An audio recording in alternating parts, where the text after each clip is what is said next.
Olá, meu querido, olá, minha querida. Sejam todos muito bem-vindos ao nosso canal Universo da Mulher. Aqui é sua amiga e sua irmã, Anita Castro, e nós estamos começando mais uma partilha dos estudos da obra de André Luiz. Nós estamos vendo aqui o segundo livro da série sobre a vida no mundo espiritual, que é o livro Os Mensageiros. E hoje nós vamos ver o capítulo de número 21, que vem sob o título Espíritos Dementados.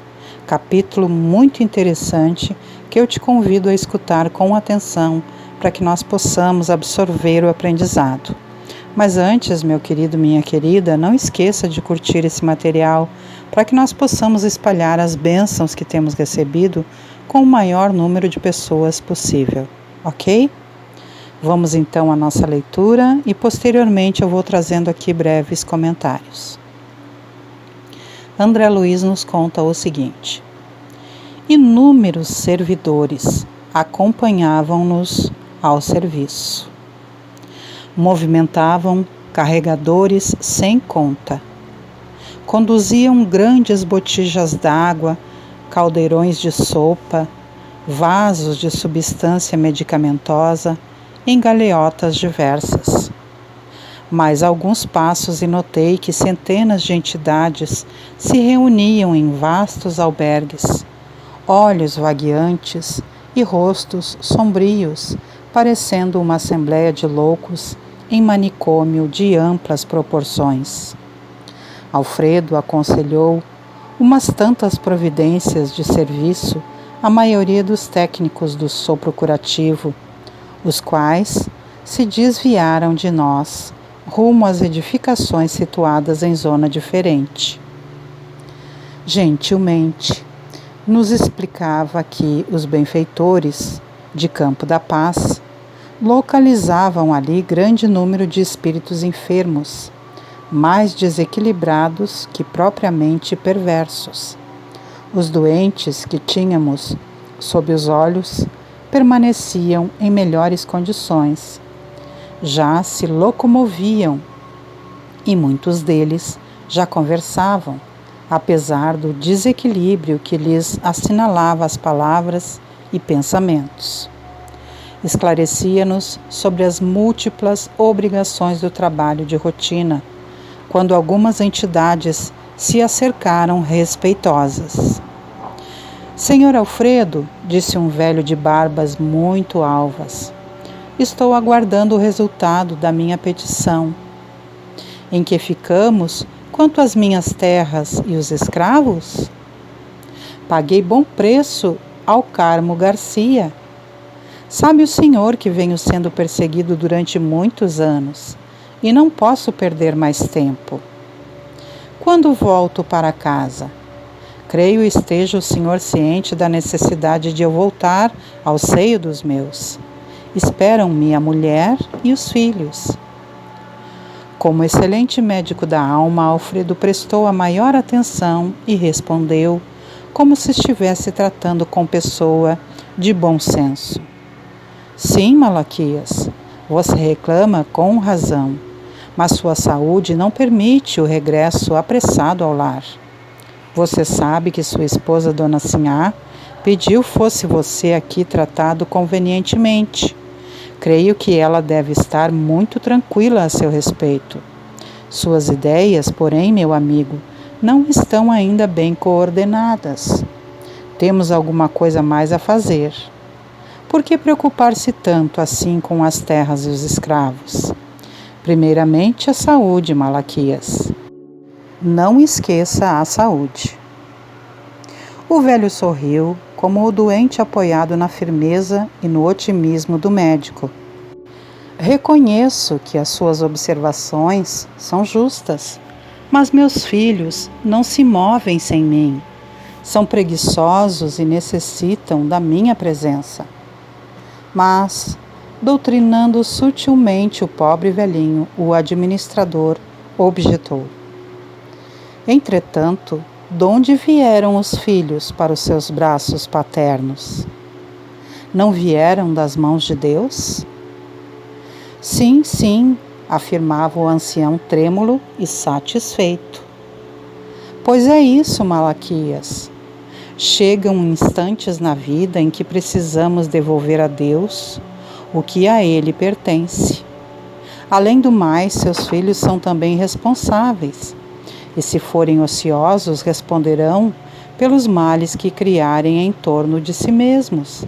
Por agora é indispensável que você se refaça, aclare as ideias e sossegue o coração. O velho sorriu, confortado, mas antes que pudesse falar de novo, um cavalheiro, denotando nobre aprumo, adiantou-se, exclamando: "E a solução do meu processo, Sr. Alfredo? Sinto-me prejudicado pelos parentes de má fé. Minha parte na herança dos avós é cobiçada pelos primos. Segundo já lhe fiz ver, meu quinhão é superior aos demais. Soube, todavia, que o Visconde de Cairu interpôs toda a sua influência contra mim. Ninguém ignora tratar-se de um grande velhaco. Que não poderá ele fazer com as artimanhas políticas? Está mal informado a meu respeito. O senhor enviou meu pedido ao imperador?" "Já expedi a mensagem", esclareceu Alfredo com carinho fraternal. "O imperador certamente levará em conta a solicitação. Entretanto, a demora é muito grande", falou o cavalheiro impaciente, como se estivesse diante de insubordinado vulgar. "Mas, meu caro Aristarco", respondeu o administrador muito calmo, "acredito que você está sendo experimentado para conhecer a grandeza da herança divina, que valem os patrimônios terrestres ante os patrimônios imperecíveis. Não pense no que tem perdido, medite nos bens sublimes que poderá alcançar diante da vida eterna. Esqueça os primos ambiciosos e o Visconde que não o compreendeu. Terão eles de deixar quanto possuem no campo transitório a fim de prestarem contas à divindade. Nunca pensou nisto?" Aristarco pareceu perder por momentos a inquietação. Sorriu francamente e respondeu: "É verdade, os tratantes morrerão." Uma senhora, mostrando-se aflita, pôs-se à nossa frente e interpelou altiva: "Senhor Alfredo, peço-lhe, não me retenha aqui. Meu marido é nosso próprio adversário. Prometeu perseguir as filhas tão logo me ausentasse de casa. Aqui permanecendo, estou certa de que ele nos dissipará os bens, desmoralizando-nos-á o nome. Por favor, autorize o meu regresso. O coração me diz que as filhinhas estão desesperadas. Convenço-me cada vez mais de que a minha moléstia teve origem neste estado de coisas." "Já sei, minha irmã", respondeu o nosso amigo com a mesma solicitude. "No entanto, que adiantaria regressar tão fortemente atormentada? Não será melhor curar-se, tranquilizar o espírito para ajudar as filhinhas com eficiência?" "Mas nem sequer sei onde estou", reclamou a pobre senhora, torcendo as mãos. "Creio que me tenham trazido ao fim do mundo para tratamento de uma simples perda de sentidos." "Todavia, ninguém a maltrata", disse o interlocutor bondosamente. "E seu caso não é tão simples como parece. Tenha calma. Os laços consanguíneos são edificantes, mas acima deles vibra a família universal. Há criaturas suportando fardos muito mais pesados que o seu. Aprenda, quanto esteja em suas possibilidades, a desfazer-se de aquisições passageiras para ganhar os eternos bens." A infeliz não sorriu como os outros. Fechando-se em sombria catadura, afastou-se pesadamente, olhos fulgurantes de cólera, como se a mente estivesse cravada muito longe, incapaz de qualquer compreensão. Adiantaram-se outros enfermos, mas o administrador falou em voz alta: Não posso atender a todos no momento. Depois de amanhã serão recebidos para explicações. E voltando para nós, esclareceu a sorrir. No círculo carnal seriam todos absolutamente normais. No entanto, aqui são verdadeiros loucos. São desencarnados que por muito tempo se agarraram aos problemas inferiores. Reclamam providências, sem falar no ensejo de iluminação que menosprezam. Acusam os outros, sem relacionarem os próprios erros. Procurei ouvi-los para lhes dar uma ideia do nosso trabalho no setor dos que se desequilibram mentalmente por excesso de centralização em propósitos inferiores. Não é crime interessar-se alguém pelas atividades rurais, pela recepção de uma herança, pelo bem-estar da família, mas no fundo, o velhinho que reclama terras e escravos nunca pensou senão em tirania no campo. O cavalheiro que aguarda a herança deseja lesar os primos, e a senhora que se revelou tão interessada pelo ambiente doméstico desencantou quando pretendia envenenar o marido às ocultas. Conheço os processos um a um. Acordaram de longo sono na inconsciência e julgam-se ainda encarnados, supondo igualmente que podem dissimular as pretensões criminosas. Eu estava assombrado. Expressando minha profunda admiração, perguntei: Esses doentes demoram-se aqui? Como alcançaram o posto? Gentil como sempre, Alfredo respondeu: Foram recolhidos em pior estado.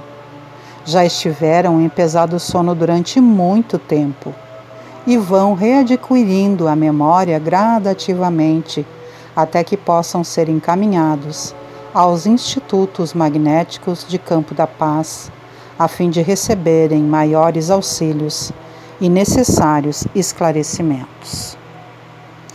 Olha que interessante esse capítulo, meus queridos.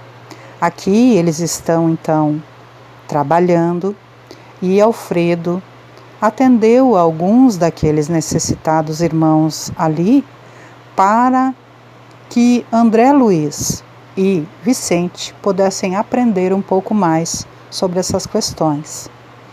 E ele então nos conta aqui, André Luiz, com detalhes, como essas questões eram dadas ali.